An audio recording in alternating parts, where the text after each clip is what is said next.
ముందుగా అందరికీ కంగ్రాట్స్ అండి. Nifty all time high create చేసింది.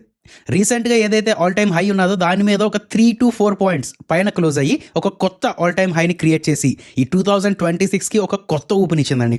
యెస్, లిటరల్‌గా నేను చెప్పిన ప్రతి మాట నిజం. కొత్త ఊపు ఇచ్చిందా లేదా? అఫ్‌కోర్స్ పోర్ట్‌ఫోలియోస్ వైస్ మనం కొంచెం డిసప్పాయింటెడ్‌గా ఉన్నాం. బట్ ఈ ఆల్ టైమ్ హై క్రియేట్ అవ్వడం అండ్ అలాగే కొన్ని స్టాక్స్‌లో మళ్ళీ ఆల్ టైమ్ హై బ్రేక్ అవ్వడం, కొన్ని ఆల్ టైమ్ హై దగ్గరికి రావడం ఇలాంటివి చూస్తుంటే ఒక కొత్త ఊపు అయితే వచ్చిందండి. ఇది ఒప్పుకోవాల్సిన విషయం. నౌ నిఫ్టీలో కొత్త లెవెల్స్ ఏం చెప్తున్నారు, పోర్ట్ఫోలియో వైజ్ ఏం చెప్తున్నారు, ఎలాంటి స్టాక్స్లో ఇన్వెస్ట్ చేసుకుంటే మంచిది అంటున్నారు, ఇలాంటివన్నీ మాట్లాడుకుందామండి. ఓకే కదా, వీడియో మంచి ఇంట్రెస్టింగ్గా ఇన్ఫర్మేటివ్గా ఉండబోతుంది. వీడియో లాస్ట్ వరకు చూడండి. వెల్కమ్ టు రూపాయి తెలుగు. మీరు ఇంకా మన ఛానల్ని సబ్స్క్రైబ్ చేయనట్లు ఉంటే ప్లీజ్ సబ్స్క్రైబ్ చేసుకొని నోటిఫికేషన్స్ ఆన్లో పెట్టుకోండి. రైట్, మనం చాలా రోజుల నుంచి చెప్పుకుంటున్నాం థియరిటికల్గా ఎప్పుడైనా సరే ఒక ఆల్ టైమ్ హై ఉండి ఆ ఆల్ టైమ్ హై దగ్గరికి నిఫ్టీ వెళ్తూ ఉంటే ఫస్ట్ లార్జ్ క్యాప్ స్టాక్స్ బాగా పెరుగుతూ ఉంటాయండి. ఒకసారి ఆ ఆల్ టైమ్ హై బ్రేక్ చేసుకొని ఇంకొంచెం సస్టైన్ అయిపోతే, ఆ పైన సస్టైన్ అయిపోతే లార్జ్ క్యాప్ స్టాక్స్లో మూమెంటం కొంచెం తగ్గుతూ ఉంటుంది. ఎందుకంటే అప్పటికే బాగా పెరిగిపోతుంది, లేదంటే వాల్యుయేషన్స్ హైలో ఉంటే ఎలాగవుతూ ఉంటుంది. అప్పుడు ఏం చేస్తారంటే మెల్లిగా కొత్త మనీ ఏదైతే ఉన్నదో అది లార్జ్ క్యాప్ స్టాక్స్ కాకుండా మిడ్ క్యాప్ స్టాక్స్లోకి వెళ్తూ ఉంటాయి. దాని తర్వాత మెల్లిగా స్మాల్ క్యాప్ స్టాక్స్లోకి వెళ్తూ ఉంటాయి. అదైనా లేదా? నా ఇప్పుడు సిచ్యువేషన్ ఎలా ఉన్నది? ఈ ఆల్ టైమ్ హై సస్టైన్ అయిపోయి నెక్స్ట్ వీక్ కూడా కొంచెం పైన క్లోజ్ అయ్యి అటు ఇటు తిరిగితే దాని తర్వాత దగ్గరలో ఈ బిజినెస్ తాలూకు అప్డేట్స్ ఉన్నాయి కదా, Q3 బిజినెస్ అప్డేట్స్ అని చెప్పి మంచి అప్డేట్స్ వస్తున్నాయండి. అసలు మార్కెట్ ఇవాళ పెరగడానికి ఒక రీజన్లా చెప్పాలంటే అది కూడా ఉన్నది. నిన్నే మనం మాట్లాడుకున్నాం IREDA అని చెప్పి కొన్ని బ్యాంక్స్ అని ఇలాంటివి మంచి అప్డేట్స్ ఇచ్చుకుంటూ వస్తున్నాయి కదా. సో అలాగే ఇక్కడ నుంచి మిడ్ క్యాప్స్ అని స్మాల్ క్యాప్స్ అని ఆ స్టాక్స్లో ఏవైనా అంటే బీట్ అండ్ డౌన్ స్టాక్స్ ఉంటూ ఉంటాయి కదా, అందులో ఏవైనా మంచి మేనేజ్మెంట్ కామెంటరీ వచ్చి లేదంటే మంచి బిజినెస్ అప్డేట్ ఇచ్చి ఇలాంటి సిచ్యువేషన్స్ ఏమైనా వస్తే ఆ స్టాక్స్ ఎక్కువ ఫోకస్లో ఉండొచ్చండి. అదే కదా, ప్రొవైడెడ్ ఇది బాగా గుర్తుపెట్టుకోండి, ఈ ఆల్ టైమ్ హై నుంచి పైనే సస్టైన్ అవ్వాలి. నెక్స్ట్ వీక్ కూడా నిఫ్టీ సస్టైన్ అవ్వాలి, అప్పుడు మాత్రమే. లేదు ఒకవేళ నిఫ్టీ మళ్ళీ ఫాలో అయింది అనుకోండి, దాని తర్వాత మళ్ళీ నిఫ్టీని పైకి తీసుకెళ్ళడానికి ఈ లార్జ్ క్యాప్ స్టాక్స్లోనే ఎక్కువ ఇన్వెస్ట్ చేసుకుంటూ ఉంటారు కదా. అర్థమైందా లేదా? సో ఏం చేయాలనేది మీకు అర్థమైంది కదా. నా నిఫ్టీ ఇంతవరకు వెళ్ళడానికి కాంట్రిబ్యూటర్స్ లాగా ఎవరున్నారు ఏంటి అనేది మాట్లాడుకుంటే ఫస్ట్ HDFC బ్యాంక్ చాలా రోజుల నుంచి అలా సైడ్ వేస్లోనే వెళ్తూ ఉన్నదా, బట్ ఇవాళ ఒకసారి ఆ క్యాచప్ ర్యాలీ అనేది ఇచ్చిందండి. నిఫ్టీ ఇవాళ ఎక్కువ పెరగడానికి HDFC బ్యాంక్ కారణం అనుకోవచ్చు. రిలయన్స్ ఇండస్ట్రీస్ అది కూడా ఆల్ టైమ్ హై దగ్గరలో ఉన్నది ఇప్పుడైతే, బట్ ఈ మధ్య బాగా పెరుగుకుంటూ వెళ్తుంది. పాజిటివ్ బ్రోకరేజ్ నోట్స్ ఎక్కువ ఉన్నాయి. ICICI బ్యాంక్ కన్సిస్టెంట్గా వెళ్తూ ఉన్నది. NTPC అన్ఎక్స్పెక్టెడ్గా మంచి గెయిన్స్తో సపోర్ట్ చేస్తుందండి మార్కెట్స్ని. అదేనా లేదా? నా ఇవాళ నాకు క్వశ్చన్ ఏంటంటే, Nifty all time high cross చేసి పైన క్లోజ్ అయింది. అఫ్కోర్స్ 3 పాయింట్స్ అయినా 4 పాయింట్స్ అయినా పైన క్లోజ్ అయింది. సో ఏంటి ఇవాళ FIS నెట్ బయర్స్ అవ్వనున్నారా? ఒకవేళ FIS నెట్ బయర్స్ అయ్యారు అంటే కొంచెం ఆ సెంటిమెంట్ యాడ్ అవుతుంటుంది. 31 డిసెంబర్ నాడు మనం ఒక వీడియో చేసుకున్నాం, అందులో చెప్పుకున్నాం FIS తిరిగి రావాలంటే ఏం జరగాలి అనేది. అక్కడ ఒకటి డాలర్ ఇండెక్స్ బాగా ఫాలో అవుతున్నది, బట్ అక్కడ నుంచి ఇన్వెస్టర్స్ బయటకు రావట్లేదు ఒకటి. అండ్ AI ట్రేడ్ ఏదైతే ఉన్నదో రివర్స్ AI ట్రేడ్ అని చెప్పి ఈ సెంటిమెంట్ నడుస్తుందండి. ఒకవేళ ఇప్పటి వరకు జనాలు అంటే అక్కడ ఇన్వెస్టర్స్ అందరూ AIలో పెట్టేసిన ఇన్వెస్టర్స్ అందరూ చిరాకు వచ్చి కొంచెంగా బయటకు తెస్తే రివర్స్ AI ట్రేడ్ వల్ల ఆ స్టాక్స్ నుంచి డబ్బులు బయటకు వస్తే మన ఇండియా లాంటి ఎమర్జింగ్ మార్కెట్స్లో పెట్టచ్చు అని అనుకుంటున్నారు. సో చూద్దాం, ఏదో ఒక విధంగా డాలర్ ఇండెక్స్ పడడం వల్ల ఏదో కారణాలు మనకి ఎందుకండి, వాళ్ళు రావడం కావాలి మనకి. అదేనా, ఎందుకు వాళ్ళు వచ్చారనేది పక్కన పెడదాం, తర్వాత చూద్దాం. వాళ్ళు వచ్చిన తర్వాత సెంటిమెంట్స్ ఏం మాట్లాడుకుంటున్నారు ఏంటనేది చూద్దాం. ఎందుకంటే ఎందుకు వచ్చారని తెలుసుకుంటే మళ్ళీ ఎప్పుడు వెళ్ళిపోతారు ఏంటనేది ఒక ఐడియా వస్తుంది కదా. అంతేనా, మన ఇంటికి చుట్టాలు వస్తారండి, వాళ్ళు ఎందుకు వచ్చారని తెలిస్తే అప్పుడే కదా మనకు తెలుస్తుంది మళ్ళీ వాళ్ళు ఎప్పుడు వెళ్ళిపోవచ్చని. లేదంటే రోజు పొద్దున్న లేసి అడుగుతూ ఉండాలన్నమాట, మధ్యాహ్నం భోజనం ఆడమంటారా లేదా అని చెప్పి. సరే, నేను అంటుంది ఏంటంటే FI తాలూకా ఫ్లోస్ కమ్బ్యాక్ అయ్యాయా లేదా ఒకసారి చూద్దామండి, ఇవాళ చూద్దాం. And 2 banking boom. ఎకానమీ బాగుంది కాబట్టి క్రెడిట్ గ్రోత్ అనేది పెరుగుతూ ఉన్నది. అండ్ చూద్దామండి, మనకు వీలైనంత వరకు సండే వీడియోలో మాట్లాడుకుందాం. ఈ మైక్రో ఫైనాన్స్ లోన్స్ అవి ఉన్నాయి కదా, అందులో కూడా మంచి రివర్సల్స్ వచ్చేటట్టు కనబడుతున్నాయి. అదేందా, ఈ మైక్రో ఫైనాన్స్ లోన్స్ ఎవరైతే ఇచ్చుకున్నారో క్రెడిట్ గ్రోత్ అయితే పెరుగుతుంది, మార్కెట్లో ఒక స్టెబిలిటీ వచ్చింది, ఎకానమీలో లిక్విడిటీ పెరుగుతుందని చెప్పి సెంటిమెంట్స్ నడుస్తున్నాయండి. సో చూద్దాం, ఫస్ట్ ఈ ఫైనాన్షియల్లోని లార్జ్ క్యాప్ బ్యాంక్స్ పట్టుకుందామా లేకపోతే చిన్న పట్టుకుందామా ఏంటనేది ఒకసారి చూద్దాం అండి, సండే వీడియోలో మాట్లాడుకుందాం. అండ్ 3 ఆటో సెక్టర్, ఏం డేటా ఇచ్చిందండి. GST కట్ వల్ల డిమాండ్ బాగా పెరిగింది అండ్ ఇది కంటిన్యూ అవుతుందని చెప్పి చాలా వరకు అంటున్నారు అనమాట. దాని గురించి కూడా మాట్లాడుకుందాం, ఇవాళ మాట్లాడుకుందాం. అండ్ ఇంకొకటి IT సెక్టర్. మొన్న మనం మాట్లాడుకున్నట్టే ఈ 2026లో IT సెక్టర్ ఏమైనా ఫోకస్లో ఉండనుందా, year of IT or comeback of IT ఏమైనా అవ్వనుందా అనేది చూసుకుంటూ ఉండాలండి. ఇంకా నిఫ్టీ తాలూకా అంటే ఈ జనవరి సిరీస్లో 26,700 ఒక రెసిస్టెన్స్ పాయింట్ అంటున్నారు. ఇవన్నీ మాట్లాడదామండి మనం సండే వీడియోలో.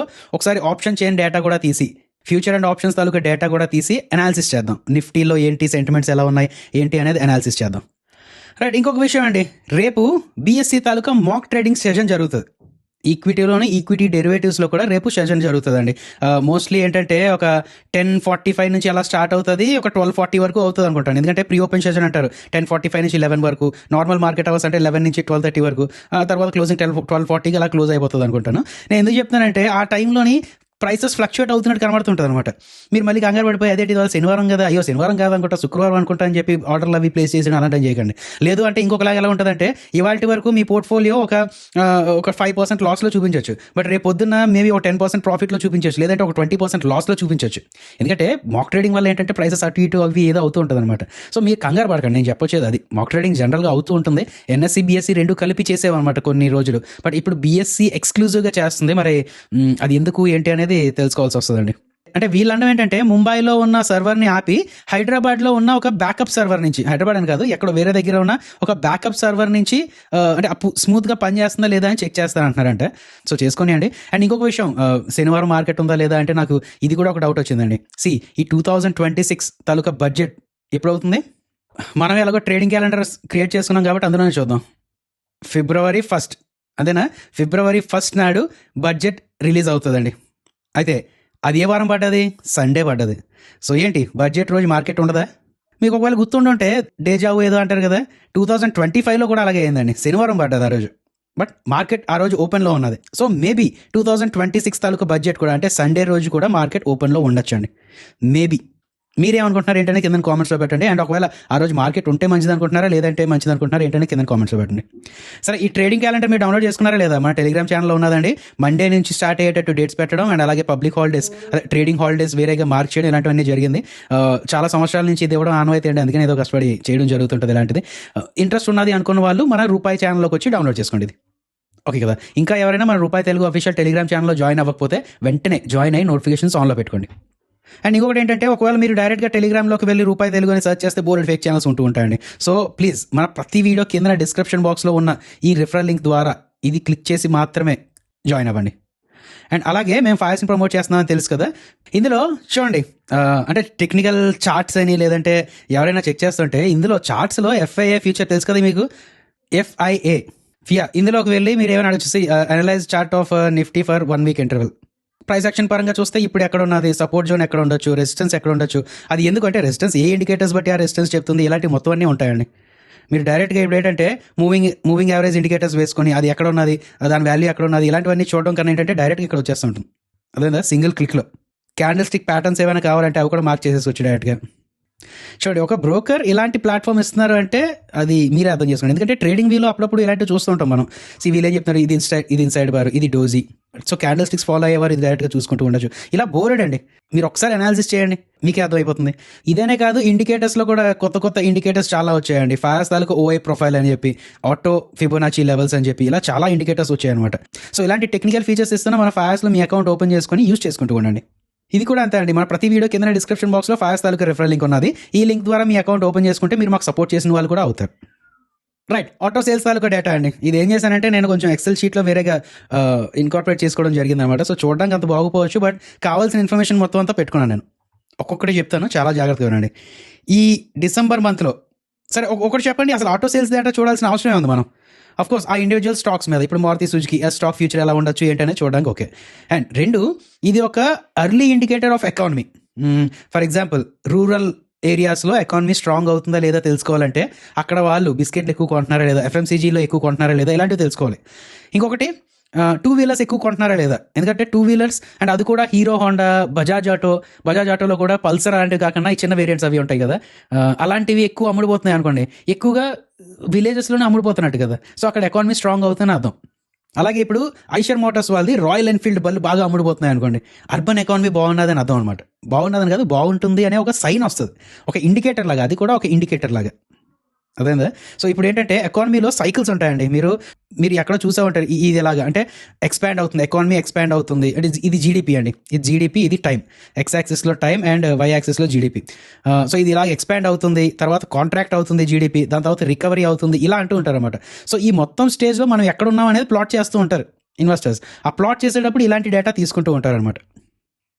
ఇప్పుడు ఏం తెలుస్తుంది అంటే మంచి రికవరీలో ఉన్నామని తెలుస్తుంది. మంచి హెల్దీ నెంబర్స్ వస్తున్నాయండి. Course thanks to GST rate cuts. ఇప్పుడు ఎకానమీ కూడా కొంచెం బాగుపడుతుందని చెప్పి అంటూ అన్నారన్నమాట. అయితే ఈ అన్నిట్లోని ఆటో సెక్టర్ డిమాండ్ చాలా హెల్దీగా ఉన్నదని అర్థమైపోయింది. అయితే ఈ అన్నిట్లో స్టార్ పర్ఫార్మర్స్ ఎవరు ఏంటి అనేది చూస్తే ఫస్ట్ చెప్పాలంటే టీవీఎస్ మోటార్ అండి. టీవీఎస్ మోటార్స్ పరంగా చూసుకుంటే ఆల్మోస్ట్ లైక్ 50% సేల్స్లో ఇంక్రీజ్ చూపించింది. స్కూటర్స్ ఏదైతే ఉన్నదో ఇందులో 47.9% అండి. మోటార్ సైకిల్స్ ఏవైతే ఉన్నాయో ఇందులో 49.8%. రెండిట్లో అదరగొట్టింది. అండ్ ఇయర్ టిల్ డేట్ పరంగా చూసుకుంటే ఒక 22% అలాగే ఇంక్రీజ్ చూపించింది. సో కన్సిస్టెంట్గా అవుట్ పర్ఫామ్ చేస్తుంది అన్నమాట. మీకు బాగా గుర్తుండంటే ఓలా తాలూకు మార్కెట్ షేర్ పడిపోతుంది అని చెప్పి నెత్తి నోరు కొట్టుకుంటున్నాం మనం. చాలా వరకు షేర్ ఇదే తీసేసుకుంటుంది, టీవీఎస్ మోటార్ తీసేసుకుంటుంది. అలా కాకపోయినా ఈవీ కాకపోయినా ఐసీఈ ఇంజన్స్లో కూడా బాగానే పర్ఫామ్ చేసుకుంటూ వస్తుందండి. అండ్ 3 వీలర్స్ ఎలాగో ఉంటూ ఉన్నది. 3 వీలర్స్ చూసుకుంటే చూడండి 109%, ఆల్మోస్ట్ లైక్ డబల్ అయింది, వాల్యూమ్స్ డబల్ అయిందండి. So TVS motor no doubt star performer of the month. And ఇంకా చూస్తే మహేంద్ర కన్సిస్టెంట్ కంపౌండర్, ప్రతి నెల బాగా చేసుకుంటూ వెళ్తుందన్నమాట. టోటల్ సేల్స్ పరంగా చూసుకుంటే చూడండి ఇది ఇయర్ ఆన్ ఇయర్ అంటే లాస్ట్ ఇయర్ డిసెంబర్తో పోలిస్తే ఈ ఇయర్ డిసెంబర్కి 23% ఇంక్రీజ్ చూపించింది వాల్యూమ్స్లో. ఇందులో ట్రాక్టర్స్ ఉన్నది కదా, అదొక 39% ఇంక్రీజ్ చూపించింది. ఇయర్ టిల్ డేట్గా చూసుకుంటే ఒక 17%. అంటే ఇయర్ టిల్ డేట్ అంటే జనవరి టు డిసెంబర్ కాదండి, మార్చ్ కదా, దాని తర్వాత ఏప్రిల్ వస్తుంది కదా, ఏప్రిల్ టు డిసెంబర్. ఆ ప్రకారం చూసుకుంటే 25 ఏప్రిల్ టు డిసెంబర్లో వాల్యూమ్స్తో పోలిస్తే ఏప్రిల్ టు డిసెంబర్ వాల్యూమ్స్ ఒక 17% ఇంక్రీజ్ అయ్యాయి. సో మనం జూమ్ ఇన్ చేసి డిసెంబర్ నెల తాలూకా రిజల్ట్స్ చూస్తున్నాం, అలాగే జూమ్ అవుట్ చేసి ఒక 9 నెలల్లో ఏం జరిగింది అనేది కూడా చూస్తున్నాం. ఎక్కడ చూసినా సరే ఇంక్రీజ్ అనేది కనబడుతుంది అనమాట. అండ్ అలాగే ఐషర్ మోటార్స్ పరంగా చూసుకుంటే వీళ్ళు కూడా బాగానే ఇందులో కూడా అలాగే ఒక 30% ఇంక్రీజ్ చూపించింది. సో అర్బన్ డిమాండ్ కొంచెం పెరుగుతుంది అనేది అర్థమవుతుంది. ట్రాక్టర్ సెగ్మెంట్ కూడా కొంచెం పర్లేదండి, బాగానే చూపించారు, గ్రోత్ అయితే బాగానే చూపించారు. అండ్ సివి పరంగా మాట్లాడుకుంటే ఇందులో కూడా కొంచెం బాగానే వచ్చింది. అయితే వాల్వో తాలూకా డిమాండ్ కొంచెం తగ్గింది. ఇవి జస్ట్ 200 యూనిట్సే కాబట్టి అంత అలాగా చెక్ చేయలేమండి. అండ్ ఆఫ్ కోర్స్ ఇప్పటి వరకు ఉన్న dominant leader Maruti Suzuki domestic sales గ్రోత్గా చూసుకుంటే 37.5% ఇంక్రీజ్ చూపించింది. అండ్ ఇందులో ప్యాసింజర్ కార్స్లా చూపిస్తే 48% అండి. అయితే ఇందులో ఒకటే విషయం ఏంటంటే ఎక్స్పోర్ట్స్ కొంచెం ఫాలో అయ్యాయి, టోటల్ ఎక్స్పోర్ట్స్ బాగా ఫాలో అయ్యండి. చూడండి మారుతి సుజుకిలో 31%. సో ఇది కొంచెం అలార్మింగ్ ఫ్యాక్టర్ అనమాట. అయితే హుండై మోటార్ కొంచెం బాగా డిసప్పాయింట్ చేసింది. మిగతా వాళ్ళు డబుల్ డిజిట్ గ్రోత్ ఇలా చూపిస్తుంటే హుండై వాళ్ళు జస్ట్ 6.6% మాత్రమే పెరిగారండి. అండ్ ఇయర్ టిల్ డేట్గా చూసుకుంటే తగ్గారు కూడా వీళ్ళు. ఇది ఎందుకో కొంచెం ప్రాబ్లం ఉన్నట్టుంది, వీళ్ళు ఒక లాగాడ్లా ఉన్నారు. అలాగే కమర్షియల్ వెహికల్స్ అశోక్ లేలాండ్ చూసుకుంటే వాళ్ళు కూడా బాగానే పెరిగారు. ఇంచుమించు టోటల్ సేల్స్ ఒక 27% పెరిగింది. మంత్గా చూసుకుంటే లాస్ట్ మంత్ చూసుకుంటే ఒక 17% అలా పెరిగింది. ఓకే కదా. సో ఇవన్నీ చూసిన తర్వాత నాకు అర్థమైంది, లేదంటే అది అనలిస్టులు అంటుంది, అందులో నేను ఒప్పుకుంటుంది ఏంటంటే demand is back. Rural demand పరంగా మాట్లాడాలి అంటే కన్ఫర్మ్గా రికవరీ అనేది వస్తున్నట్టు. ఎందుకంటే ట్రాక్టర్ సెగ్మెంట్లో చూసుకుంటే M&M ఎస్కాట్స్ అని వీటి తాలూకా సేల్స్ పెరుగుతున్నాయి అంటే అదే ట్రాక్టర్స్ ఎక్కువ కొంటున్నారు అంటే అక్కడ ఎకానమీ బాగున్నట్టు కదా. అయితే ఇప్పటి వరకు కొంచెం బాగా డబ్బులు వచ్చాయి అండ్ ఫ్యూచర్లో కూడా వాళ్ళ ఎక్స్పెక్టేషన్స్తో ఉన్నారనమాట, పంట బాగా పండుతుంది అది ఇది అని చెప్పి. అండ్ 2 వీలర్స్ హీరో చూసుకున్నా టీవీఎస్ చూసుకున్నా మంచి నెంబర్స్ పోస్ట్ చేశాయి. సో రూరల్ రికవరీ బాగున్నదని అర్థం. అర్బన్ డిమాండ్ పరంగా చూసుకుంటే ఎస్యూవీస్, ఇప్పుడు ఇందులో ఎస్యూవీస్ ఎక్కువ అమ్ముడుపోయాయండి. బైక్స్ పరంగా చూసుకుంటే ఐషర్ మోటార్స్ ఎక్కువ అమ్ముడుపోయింది. సో అర్బన్ డిమాండ్ కూడా కొంచెం బాగానే పర్ఫామ్ చేస్తుంది అని అర్థం. అండ్ అలాగే ఇన్ఫ్రాస్ట్రక్చర్ యాక్టివిటీ బాగానే ఉన్నదా లేదా ఎలా తెలుస్తుంది మనకి, కమర్షియల్ అశోక్ లేలాండ్ లాంటి నెంబర్స్ చూడాలన్నమాట, అది స్ట్రాంగ్గానే ఉన్నది. సో మీ పోర్ట్ఫోలియోలో ఆటో స్టాక్స్ ఏమైనా ఉంటే కొంచెం దృష్టిలో పెట్టుకోండి. రైట్, ఇవాళ ఒక 2 stocks lower circuit 20% lower circuit కొట్టాయండి. Tourism finance and కుపిడ్.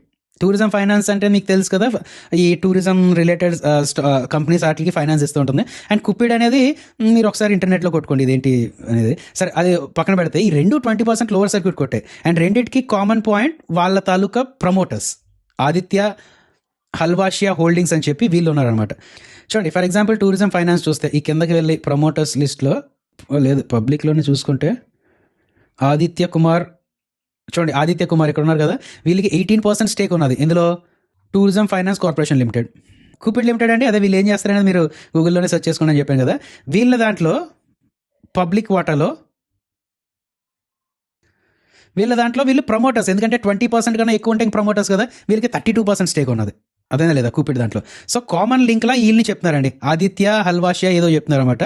అండ్ వీళ్ళ తాలూకా ఫ్యామిలీ అసోసియేట్స్ ఏదైతే ఉన్నదో వీళ్ళకి పెద్ద స్టేక్ ఉన్నది ఈ రెండాటిలో. అండ్ ఇప్పుడు మార్కెట్లో వినబడుతున్న టాక్స్ ఆర్ రూమర్స్ ఏంటంటే ఈ ఇన్వెస్టర్ గ్రూప్ మీద స్క్రూట్నీ ఎక్కువగా నడుస్తుంది. ఈడీ అయినా సెబీ అయినా వీళ్ళ తాలూకా స్క్రూట్నీ ఎక్కువగా నడుస్తుంది అనమాట. ఇలాంటి పెద్ద ఇన్వెస్టర్స్ అంటే ఒక కంపెనీలో పెద్ద ఇన్వెస్టర్ మీద లీగల్ ఇష్యూస్ జరుగుతున్నాయి అంటే ఆ కంపెనీలో ప్యానిక్ సెల్లింగ్ అనేది వస్తుందండి, అదైతే పక్క. నా ఏదో టెంపరీ ప్రాబ్లంలో చెప్తున్నారు, ఏంటి ప్రాఫిట్ తగ్గలేదు పెద్ద ఏమీ లేదు, సో ఏంటి యావరేజ్ చేసుకోవచ్చు అని నన్ను అడిగితే లేదండి, గవర్నెన్స్ ఇష్యూ ఉన్నది కాబట్టి కొంచెం క్లారిటీ రానియండి. రేపొద్దున నిజంగా పెరిగిపోయిన తర్వాత లేదంటే ఏం ప్రాబ్లం లేదని చెప్పొచ్చు. అది ఓకే. బట్ మీకు తెలియకుండా ఇందులో ప్రాబ్లమ్ ఏమీ లేదు అని తెలియకుండా స్పెక్యులేషన్ కోసం అయితే మాత్రం యావరేజ్ చేసుకోవడం లేదంటే బాటమ్ ఫిషింగ్ చేసుకోవడం లాంటివి చేయకండి. ట్రాప్ అయ్యే ఛాన్సెస్ ఉంటాయి. ఫ్రాడ్ ఎలిగేషన్స్, లీగల్ ఇష్యూస్ ఎక్కడైతే ఉన్నాయో అక్కడ టెక్నికల్ అనాలిసిస్ పనిచేయవు, సప్లై డిమాండ్ పనిచేయవు, ఇలాంటివి ఏమి పనిచేయవండి. సో అవాయిడ్ చేయడమే బెస్ట్ అంటాను నేను అడిగితే. ఇంకా సింపుల్గా చెప్పాలి అంటే ఇది డిస్కౌంట్ సేల్ కాదు, ఒక డేంజర్ సైన్. దూరంగా ఉండం. రైట్. ఇంకా ఐడిబిఐ బ్యాంక్ కొంచెం ఫోకస్లో ఉండిపోతుందండి. ఐడిబిఐ మాత్రమే కాదు, పిఎస్యూ బ్యాంక్స్ కూడా దీనివల్ల ఫోకస్లో ఉండిపోతున్నాయి. ఐడిబిఐ బ్యాంక్లో లేటెస్ట్ అప్డేట్ ఏంటంటే ఈ బ్యాంక్ అమ్మేద్దాం అనుకుంటున్నారు కదా, అంటే స్టేక్ ఎంతో కొంత అమ్మేద్దాం అనుకుంటున్నారు కదా, ఆ ప్రైవేటైజేషన్ ప్రాసెస్ ఏదైతే ఉన్నదో అది స్పీడప్ అయిందంట. ఇప్పుడు ఐడిబిఐ బ్యాంక్ ఉన్నది, ఇందులో స్టేక్ ఎంత ఉన్నది, ప్రమోటర్స్ దగ్గర 94% స్టేక్ ఉన్నది, అందులో ఎల్ఐసి దగ్గర ఒక 50% దగ్గరలో, అండ్ గవర్నమెంట్ దగ్గర ఒక 45% అలా స్టేక్ ఉన్నదండి. నా ఈ గవర్నమెంట్ మరియు ఎల్ఐసి దగ్గర ఉన్న 94.72% స్టేక్లో ఒక 60.72% స్టేక్ని అమ్మేద్దాం అని చెప్పి అనుకుంటున్నారు. అదేందా 60.72% స్టేక్ అంటే ఇప్పుడు మార్కెట్ క్యాప్ ఎంత, 1,23 crores అండి. ఇందులో 60% అంటే ఎంత అవుతుంది, దగ్గర ఒక 70,000 crores ఎంత అవుతుందా. సో 70,000 crores వర్త్ స్టేక్ని అమ్మేద్దాం అనుకుంటున్నారు. అయితే ఇక్కడ ఇదంతా నేను ఎందుకు చెప్పాను అంటే గవర్నమెంట్ ఒక 40,000 to 50,000 crores ఎంతో వాల్యుయేషన్ కట్టిందంట. వాళ్ళు ఎక్స్పెక్ట్ చేసిన వాల్యుయేషన్ 40,000 to 50,000 crores అంట. మార్కెట్ క్యాప్ ప్రకారం చూసుకుంటే ఇంకా ఎక్కువ రావాలి. బట్ ఓకేలండి, ఇప్పుడు వరకు మార్కెట్ క్యాప్ అవన్నీ కాకుండా వీళ్ళ తాలూకా బుక్స్ అవన్నీ ఇప్పుడు బుక్ రేషియో ఎంత ఉన్నది చూడండి. ఈక్విటీ, క్యాపిటల్, రిజర్వ్స్ ఈ రెండు కలిపితే ఇంచుమించు 10,000 crores, ఇదొక 57,000 అంటే ఇదొక 70,000 crores ఎంత అనుకోవచ్చా. ఆ దగ్గరలో వాల్యుయేషన్ ఏదో ఎక్స్పెక్ట్ చేస్తారేమో. బట్ నేను అంటుంది ఏంటంటే ఇవాళ ఐడిబిఐ బ్యాంక్ పెరిగిందన్నమాట. బట్ రేపు పొద్దున్న వీళ్ళకి ఎక్స్పెక్ట్ చేసిన వాల్యుయేషన్ వల్ల బిడ్స్ వస్తుందా లేదా అనే దాన్ని బట్టి ఫ్యూచర్లో ఎంత పెరగచ్చు ఏంటి అనేది తెలుస్తూ ఉంటుందండి. ఒకవేళ వాల్యుయేషన్ చాలా తక్కువలో జరిగితే అఫ్కోర్స్ కొంచెం ప్రాబ్లం ఫేస్ చేస్తారు కదా. January 15 to 20 మధ్యలో ఫైనల్ బిడ్స్ని ఇన్వైట్ చేసే అవకాశం ఉన్నది అని చెప్పి అంటున్నారు. అండ్ March 31 లోపలే అంటే బిడ్ ఫైనల్గా చేసేద్దాం, ఎవరికి అమ్మేద్దాం ఏంటి అనేది ఫైనల్ చేసేద్దాం అని చెప్పి గవర్నమెంట్ ప్లాన్ చేస్తుందండి. సో చూద్దాం ఏం జరుగుతుంది ఏంటనేది చూద్దాం. ఈ ఐడిబిఐ బ్యాంకే కాదు, పిఎస్యూ బ్యాంక్స్ కూడా దీనివల్ల కొంచెం ఎఫెక్ట్ అవ్వచ్చు అనమాట. అయితే పాజిటివ్ లేదంటే నెగిటివ్, పాజిటివ్గానే ఎఫెక్ట్ అవ్వాలో కోరుకుందాం మనం. సో ఇదేంటి ఈ వీడియో. రీసెంట్గా నేను మీకు సజెషన్స్ అని, ఒపీనియన్స్ అని అడిగినప్పుడు ఏంటంటే ఫ్రైడే కూడా వీడియో పెడుతూ ఉండండి అని చెప్పారు. అందుకే నేను చెప్పి ఇవాళ నుంచి ఫ్రైడే వీడియో కూడా స్టార్ట్ చేసుకుంటూ వస్తున్నాం. మీకు యూజ్ అయిందని అనుకుంటున్నాను అండి. అయితే ఈ ఫ్రైడే వీడియోతో పాటు సండే వీడియో కూడా చూడడం చాలా ఇంపార్టెంట్ అనమాట. ఎందుకంటే నెక్స్ట్ వీక్ ఎలా జరగబోతుంది ఏంటి అనేది సండే వీడియోస్లో మాట్లాడుకుంటూ ఉందాం. రీసెంట్గా చాలా నెలల నుంచి సండే కూడా మనం వీడియో చేసుకోవట్లేదు అండి. బట్ ఇప్పుడు వీక్ అనాలిసిస్ ఏదో అని చెప్పి ఆ సండే కూడా వీడియో చేసుకుంటూ ఉందాం. ఓకే కదా.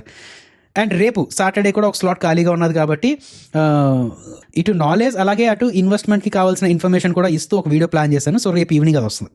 అదేనా లేదా, వీడియోస్ యూజ్ అవుతున్నాయా లేదా, ఛానల్ యూజ్ అవుతుందా లేదా, యూజ్ అవుతుంది అనిపించినప్పుడు మీ ఫ్రెండ్స్కి షేర్ చేస్తున్నారా లేదా, ప్లీజ్ షేర్ చేస్తూ ఉండండి, అలాగే లైక్ చేస్తూ ఉండండి. జై హింద్. ఒకసారి మన డిస్క్లైమర్ చూసేయండి. మేము ఏది చెప్పినా సరే అది ఎడ్యుకేషన్ అండ్ ఇన్ఫర్మేషన్ పర్పస్ కోసమే. మేము SEBI registered advisor or research analyst రెండు కాదు. మేము ఏది ఇచ్చినా సరే అది ఫైనాన్షియల్ అడ్వైస్ కాదు. We are not giving any buy or sell calls. ఏది ఫైనాన్షియల్ అడ్వైస్ కాదండి, జస్ట్ ఎడ్యుకేషన్ ఇన్ఫర్మేషన్ పర్పస్ కోసం. మీ ఓన్ రీసెర్చ్ చేసుకోండి, లేదు అంటే ఒక సెబీ రిజిస్టర్డ్ అడ్వైజర్ అయినా కలండి.